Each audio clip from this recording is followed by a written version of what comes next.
Bienvenue dans cette nouvelle émission de BD Boom. Aujourd'hui, BD Boom vous emmène dans l'espace avec le livre de Thomas Pesquet de Marion Montaigne aux éditions d'Argo.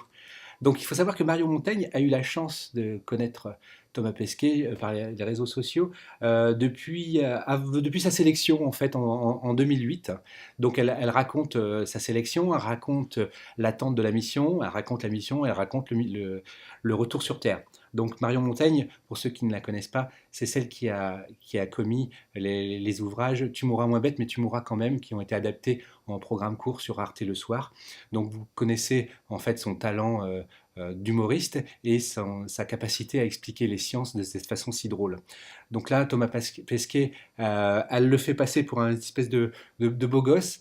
Il y a un côté pas sérieux qui est vraiment super agréable. On apprend énormément de choses en se marrant vraiment beaucoup.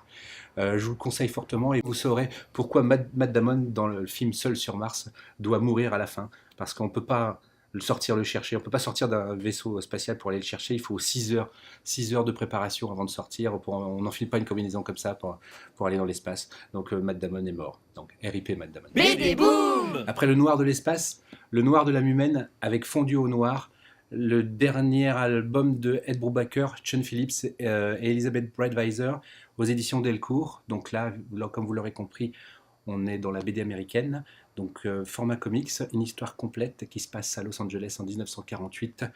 Une actrice s'est retrouvée morte, étranglée chez elle, et son compagnon de beuverie, qui est scénariste en manque d'inspiration, est dans la baignoire et il ne sait pas ce qui s'est passé.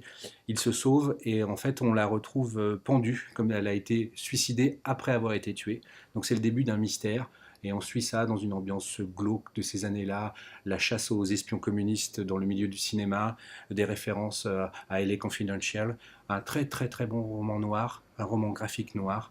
À mon avis, ça c'est une bonne idée. BD Boom.